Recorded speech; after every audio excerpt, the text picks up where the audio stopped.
Good morning student. अभी हमने पिछली वीडियो में एक्सरसाइज 1.1 और कुछ परिभाषाएं पढ़ी थी। आज हम एक्सरसाइज 1.2 शुरू करेंगे। 1.2 में पहला क्वेश्चन है, निम्न प्रश्नों में सत्य या असत्य कारण सहित बतानी है। तो पहला दिया है, प्रत्येक अपरिमेय संख्या एक वास्तविक संख्या होती है। प्रत्येक अपरिमेय संख्या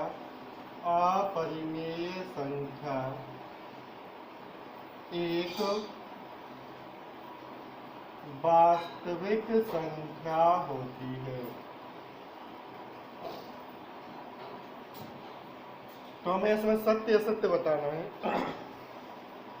तो यह बिल्कुल सत्य है, क्योंकि हमने परिभाषाएं पढ़ी थी। वास्तविक संख्याओं की परिभाषा क्या थी? वे संख्याएं जो परिमेय और अपरिमेय संख्याओं दोनों से मिलकर बनी होती हैं, वास्तविक संख्या कहलाती है। वे संख्याएं जो परिमेय और अपरिमेय संख्याओं का समुच्चय रूप होती हैं, वास्तविक संख्याएं कहलाती हैं। तो प्रत्येक अपरिमेय संख्या एक वास्तविक संख्या है, सत्य है। दूसरा क्वेश्चन है, क्या संख्या रेखा के प्रत्येक बिंदु पर √m के रूप का होता है? दूसरा क्वेश्चन है, संख्या रेखा का प्रत्येक बिंदु √m के रूप का होता है,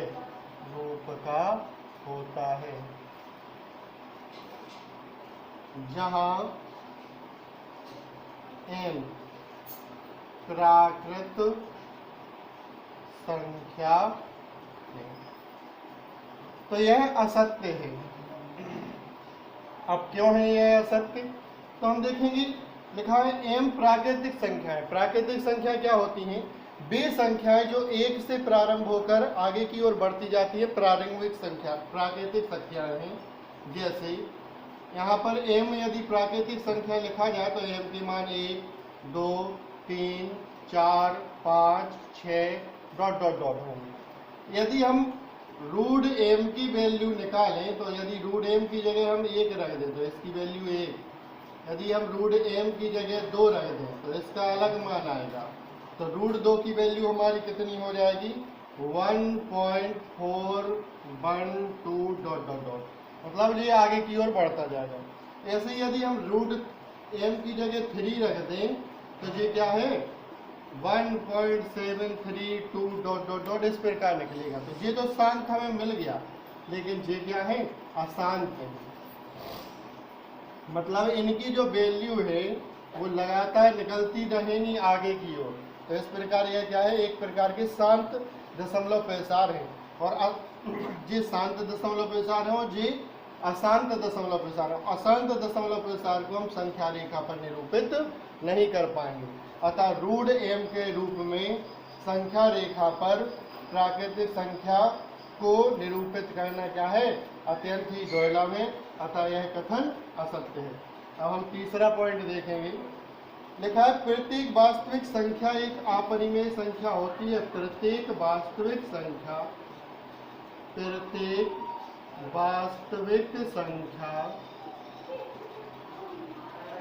एक अपरिमेय संख्या होती है।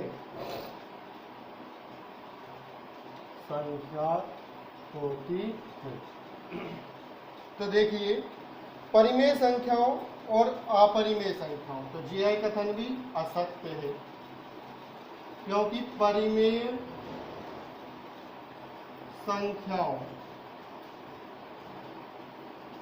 और अपरिमेय संख्याओं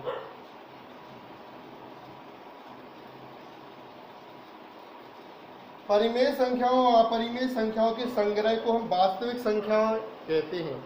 या परिमेय संख्याओं और अपरिमेय संख्याओं दोनों के मिलने से ही वास्तविक संख्याओं के समुच्चय का निर्माण होता है। अतः प्रत्येक अपरिमेय संख्या वास्तविक संख्या तो हो सकती है, परंतु प्रत्येक वास्तविक संख्या अपरिमेय संख्या होना आवश्यक नहीं है। जैसे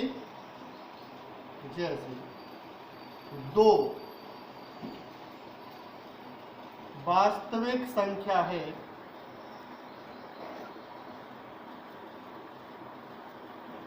लेकिन यह अपरिमेय नहीं है, अपरिमेय नहीं है।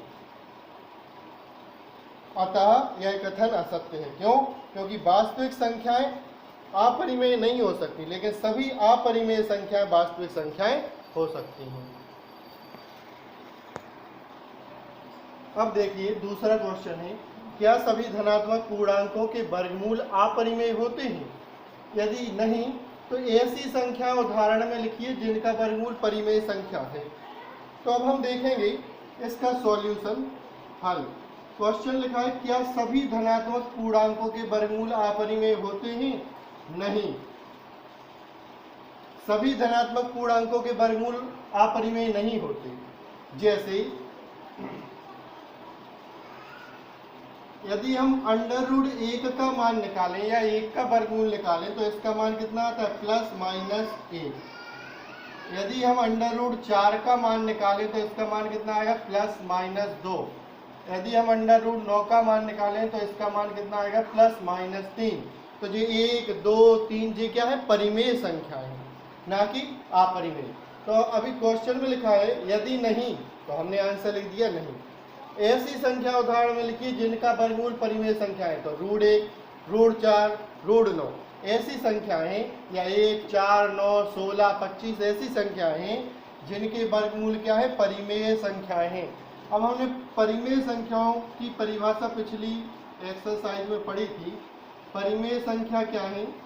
देखो, वे संख्याएं जिन्हें P/Q के रूप में लिखा जा सकता है, वे संख्याएं जिन्हें P/Q के रूप में लिखा जा सकता है जहां P/Q पूर्णांक हैं, P/Q पूर्णांक हैं एवं Q ≠ 0 परिमेय संख्या कहलाती है। ऐसी अपरिमेय संख्याएं, यदि हमें अपरिमेय संख्या लिखना हो, अपरिमेय संख्याएं, तो वे संख्याएं जिन्हें P/Q के रूप में नहीं लिखा जा सकता। P और Q पूर्णांक हैं, Q ≠ 0, तो वो क्या कहलाएंगे? अपरिमेय संख्या कहलाएंगे। और P और Q पूर्णांक का मतलब है इनकी वैल्यू इस प्रकार से है, जैसे ये √4 है तो √4 की वैल्यू हमने निकाली +-2, तो हम इसे 2/1 भी लिख सकते हैं, मतलब यह P/Q के रूप में हो गया। और जो हर की वैल्यू है ≠ 0 है। देखिए तीसरा क्वेश्चन है, दिखाइए √5 को संख्या रेखा पर किस प्रकार निरूपित किया जा सकता है। अब हमें संख्या रेखा पर √5 को निरूपित करना है। तो इसे निरूपित करने के लिए सबसे पहले हम क्या करेंगे? एक संख्या रेखा खींचेंगे। तो एक सीधी रेखा खींच ली। अब हम इस पर लिखेंगे 0, 1, 2, 3, 4, 5, 6। इस साइड लिखेंगे -1, -2, -3, -4। ये धनात्मक पूर्णांक और ये ऋणात्मक पूर्णांक हमने एक रेखा पर व्यवस्थित कर लिया। अब हम क्या करेंगे? रेखा से भी खींच लेंगे। अब हमें इसमें क्या करना है? संख्या रेखा पर हमने जो हमारा 0 है इसे हमने मान लिया मूल बिंदु O। अब हम क्या करेंगे? हमें √5 को इस पर निरूपित करना है। तो हम √5 को किस प्रकार निरूपित करेंगे? हम √5 बराबर, इसे हम इस प्रकार लिख सकते हैं √4 + 1, मतलब √2 का स्क्वायर + 1 का स्क्वायर। तो हम क्या करेंगे? 2 तक बिंदु तक हम A दूरी ले ली बिंदु पे, तो यह OA डिस्टेंस हो गई। अब बिंदु A से 90 अंश का कोण बनाती हुई हम सीधी रेखा खींचेंगे OB, AB रेखा हमने खींच दी। अब हम क्या करेंगे?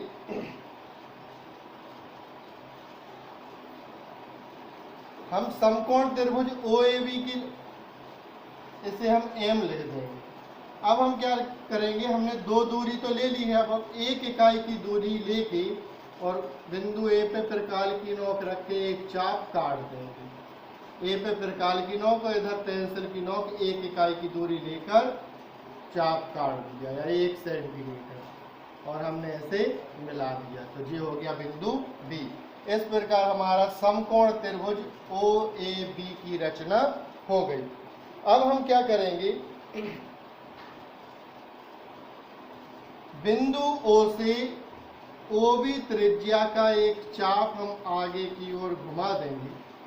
बिंदु ओ पे प्रकाल की नोक रखे, बी पे पेन की नोक रखे और एक चाप घुमा देंगे और यह चाप इस संख्या रेखा को जिस बिंदु पर काटेगा यह बिंदु हो गया सी और इस बिंदु तक की ओ से दूरी कितनी होगी, √5 के बराबर हो जाएगी। ये दूरी कितनी हो जाएगी, √5 के बराबर हो जाएगी। तो इसे हमने इस प्रकार लिख दिया, तो हम इसे क्या लिख सकते हैं, 2 का स्क्वायर। तो 2 हमने किसे माना है, ओ ए का स्क्वायर और एक किसे माना है, बी सी को, तो प्लस के बी सी का स्क्वायर √। तो 5√5 किसकी वैल्यू हो गई, हमारी ओ सी की वैल्यू हो गई। तो ओ सी बराबर कितना हो जाएगा, √OA² प्लस BC²। और हमारा जो कर्ण ओ बी है वह भी काय के बराबर होगा, √5 के बराबर होगा। इक्वल टू कितना भी लिख सकते हैं, ओ भी लिख सकते हैं।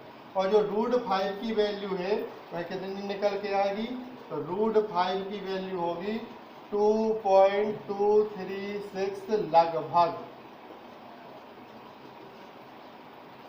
अतः बिंदु सी संख्या रेखा पर √5 को क्या कर रहा है, बिंदु सी संख्या रेखा पर √5 को व्यक्त कर रहा है। तो हमें क्या करना है, सबसे पहले एक संख्या रेखा खींचनी है, फिर √5 को हम पाइथागोरस प्रमेय की तरह बनाने की कोशिश करेंगे। तो √5 को लिख दिया हमने 4 + 1, क्योंकि 4 2 का वर्ग है, 1 1 का वर्ग है। 2 वैल्यू हमने ली है OA की, 1 वैल्यू ली है हमने BC की, तो हमने OA² स्क्वायर लगे हुए हैं प्लस BC²। अब हमारी जो डिस्टेंस है OC और OB दोनों कितनी है, √5 इकाई की है। तो यह वैल्यू OC या OB के बराबर होगी और √5 का मान लगभग 2.236 प्राप्त होता है। तो ऐसे हम संख्या रेखा पर व्यक्त कर। एक्सरसाइज 1.2 अभी हम कर रहे थे, उस एक्सरसाइज का चौथा सवाल क्रियाकलाप है और बुक में उसके बारे में लिखा हुआ है। अब हम देखेंगे एक्सरसाइज 1.3। पहला क्वेश्चन है, निम्न में शांत और अशांत दशमलव प्रसार छांटने हैं। और शांत और अशांत दशमलव प्रसार मैं आपको बता चुका हूँ और मैंने यह उदाहरण भी एक दिन कुछ सॉल्व करके आपको बताए थे पिछली वीडियो में और होमवर्क में दिए हुए थे। एक क्वेश्चन मैं इनमें से फिर से कर दे रहा हूँ और बाकी आपको पिछले होमवर्क के आज ही इसी समय उनका जो होमवर्क का सॉल्यूशन है वह उसकी पिक खींच के मुझे इसी ग्रुप में डालनी है। तो मैं इसमें से कोई भी 5वां क्वेश्चन कर रहा हूँ, 2/11। शांत या अशांत दशमलव प्रसार क्या होते हैं, जब किसी परिमेय संख्या में के अंश में हर से भाग देने पर जो भाग की वैल्यू है वह पूर्ण रूप से समाप्त हो जाती है, तो उसे हम शांत दशमलव प्रसार कहते हैं। और भाग लगातार आगे की ओर बढ़ता रहता है और कभी समाप्त नहीं होता है, तो उसे हम अशांत दशमलव प्रसार कहते हैं। तो आज हम 11 से 2 को डिवाइड करेंगे। 2 डिवाइड होता नहीं है, सबसे पहले हमने पॉइंट लगाया, हो गया 20। 11 1 जा 11, बचा 9, पॉइंट लगाया हो गए 90। 11 8 जा 88, बचा 2, पॉइंट लगा है 20। 11 1 जा 11, बचा 9, फिर हो गया 90। 11 8 जा 88, बचा 2। इस प्रकार यह हमारा जो भाग है वह लगातार बढ़ता जा रहा है और इसकी यही वैल्यू लगातार निकलती रहेगी, 18 18 18। तो हम इसे क्या लिख सकते, 0.181818 ... या इसी को हम क्या लिख सकते, 0.18 पे बार का मतलब है इन दोनों संख्याओं पर बार लगा है, मतलब इन दोनों संख्याओं का लगातार क्या है, रिपीटेशन है। अतः यह किस प्रकार की है?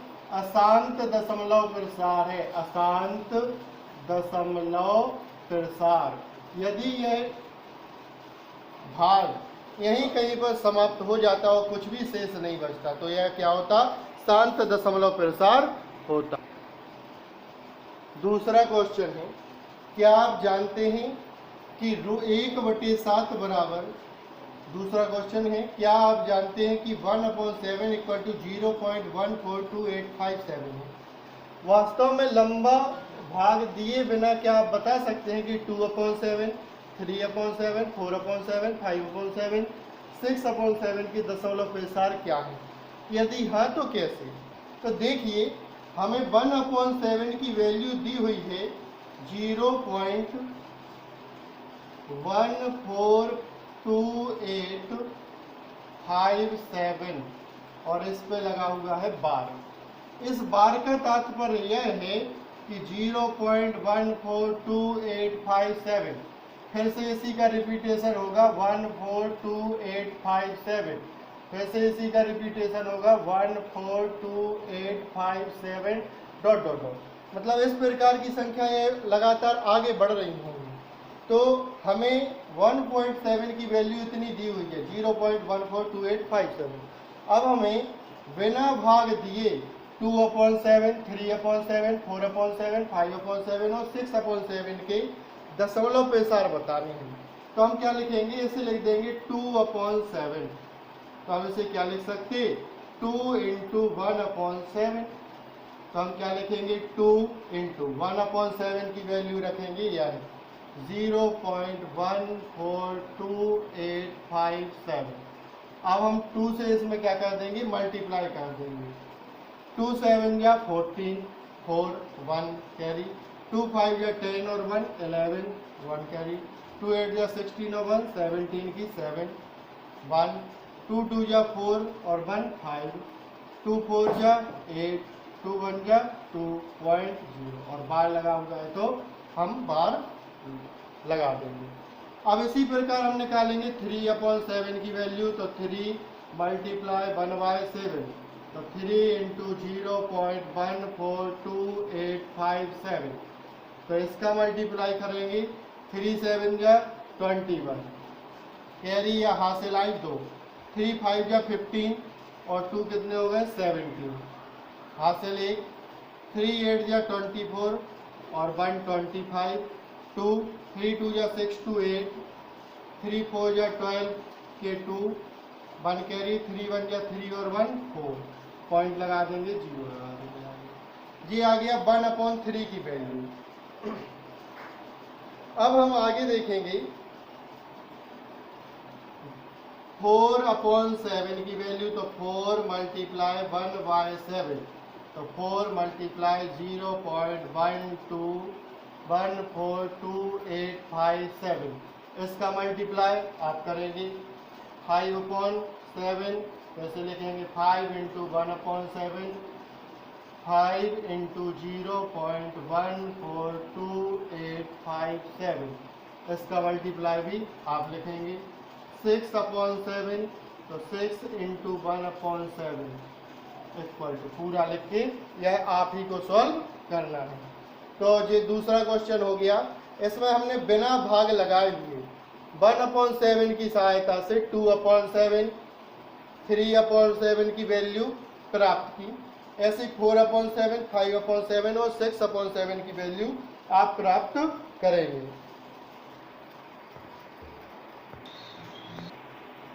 अब देखिए तीसरा क्वेश्चन है, निम्न को P/Q के रूप में व्यक्त कीजिए। निम्न को P/Q के रूप में व्यक्त कीजिए जहाँ P/Q पूर्णांक है एवं Q is not equal to 0। तो 3 क्वेश्चन दिए हुए हैं, 0.6 पे बार, 0.47 पे अकेला है इधर, और इधर 0.001 इन तीनों अंक पे बार लगा हुआ है। पहला क्वेश्चन करेंगे, लिखा है 0.6 पे बार, तो इसे हम लिखेंगे माना x इक्वल टू 0.6 बार। तो इसकी वैल्यू, इसका मतलब क्या है? बार का मतलब जो भाग लगाने पर 6 6 6 लगातार आ रहे होंगे। तो हमने लिख दिया x equal to 0.666 dot dot dot. अब इसे हम लिख देंगे इक्वेशन नंबर 1। अब हम लिखेंगे समीकरण 1 जो हमने डाला है इसमें दोनों पक्षों में, समीकरण 1 में दोनों पक्षों में, यहाँ एक अंक पे बार लगा हुआ है तो हम 10 से मल्टीप्लाई करेंगे। यदि 2 अंकों पे बार होता तो हम 100 से, इसमें 3 अंकों पे बार लगा हुआ है तो इसमें 1000 से मल्टीप्लाई होगा। एक अंक पे बार है तो 10 से गुणा करने पर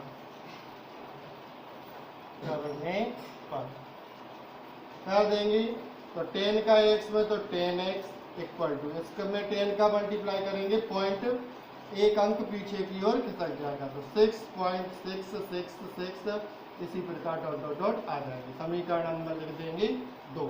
अब हम क्या करेंगे, समीकरण 2 में से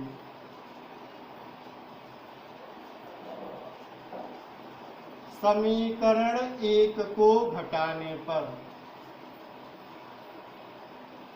समीकरण 2 में से समीकरण 1 को घटाएंगे तो 10x minus x equal to कितना हो जाएगा, 6.666 dot dot dot minus 0.666 dot dot dot, तो कितना बचेगा 9x इक्वल टू 6 पॉइंट वाले जी हैं, 6 में से 0 माइनस 6 होगा, लेकिन ये पॉइंट वाले पूरे माइनस हो जाएंगे तो कितना आएगा 0।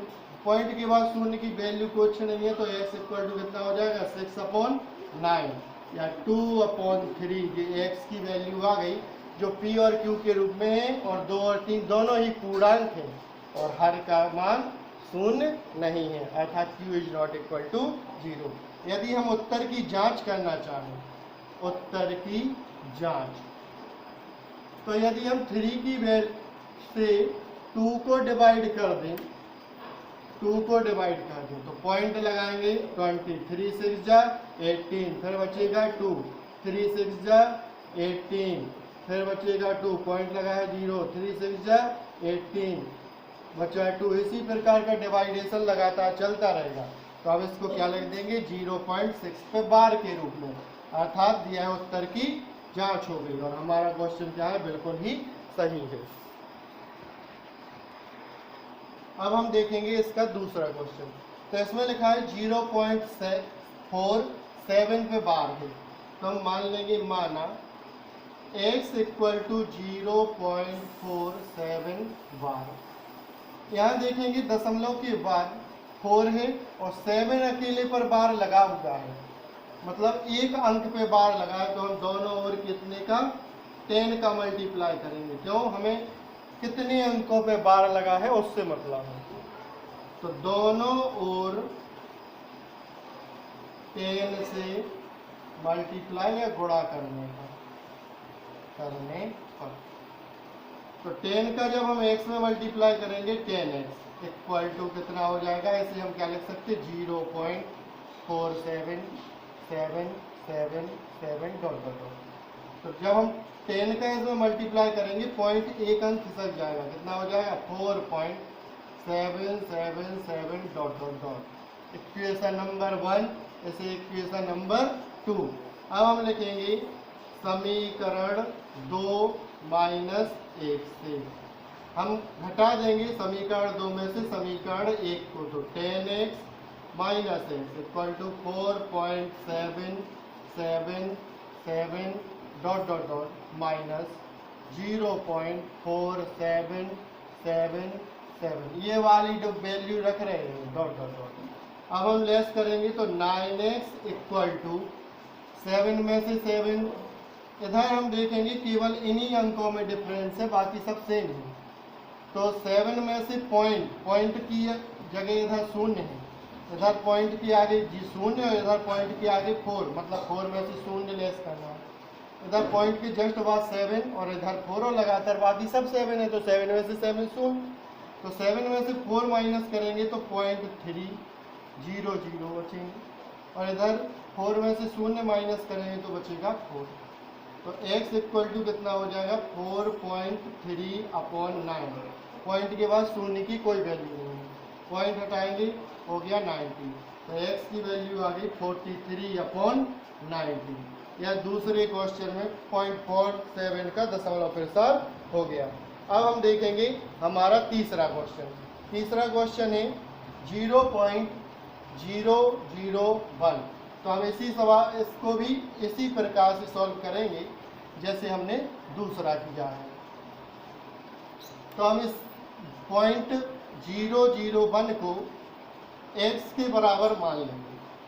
तीसरा माना x इक्वल टू 0.001 वाट मान लिया। तो हम इसे कैसे लिख सकते हैं? x इक्वल टू 0.001, इस पूरे पे बार है तो यही पूरा रिपीट होगा बार बार 001 001 001। इसी प्रकार से यह आगे भी रिपीट होता रहेगा। तो हम इसे लिख देंगे इक्वेशन नंबर 1। अब हम क्या करेंगे? अब हम देखेंगे इसमें क्या है, पॉइंट के बाद 3 अंकों पे बार चढ़ा हुआ है। तो हम दोनों ओर पॉइंट के जगह हम रखते हैं 1 और जितने अंकों पे बार होता है उतने हम रख देते हैं 0। मतलब ये कितना बन गया? पॉइंट की इस 0 से कोई मतलब नहीं, पॉइंट की जगह 1 और उसके बाद जितने पे बार उतने 0 लगा दिए। तो कितना बन गया? 1 2 3 पॉइंट अंक थे तो 3 0 लगा दिए, 1000 बन गया। तो दोनों ओर 1000 से मल्टीप्लाई या गुणा करने पर कर देंगे। तो 1000 का x में गुणा होगा तो 1000 x हो जाएंगे हमारे। जब हम 1000 का गुणा इसमें करेंगे तो जो पॉइंट है जितने 0 उतने अंक पीछे जाएगा। 3 0 है तो 3 अंक पीछे जाएगा तो कहाँ पहुंचेगा? 1 के पीछे। तो 1 पॉइंट। अब जे यहाँ से आएगा 0 0 1 0 0 1 0 0 1 dot dot dot. Equation number लिख देंगे 2। अब हम क्या करेंगे? समीकरण 2 से समीकरण 1 को घटाने पर तो 1000x माइनस के x बराबर 1.001 001 001 माइनस करना है 0.001 001 माइनस करेंगे 1000x में से 1x कम करना है। 1000x में से 1x कम करेंगे तो कितने बचेंगे? 999x। और इधर इनमें से माइनस करेंगे तो पॉइंट के बाद के सेम है तो यह पूरा माइनस हो जाएगा। तो पॉइंट के बाद तो बचेगा 0 डॉट डॉट डॉट। और इधर क्या बचा? 1 में से 0 माइनस तो 1। तो x 999x को हम इक्वल टू कितना ले देंगे? 1। तो x की वैल्यू कितनी आ जाएगी? 1/999।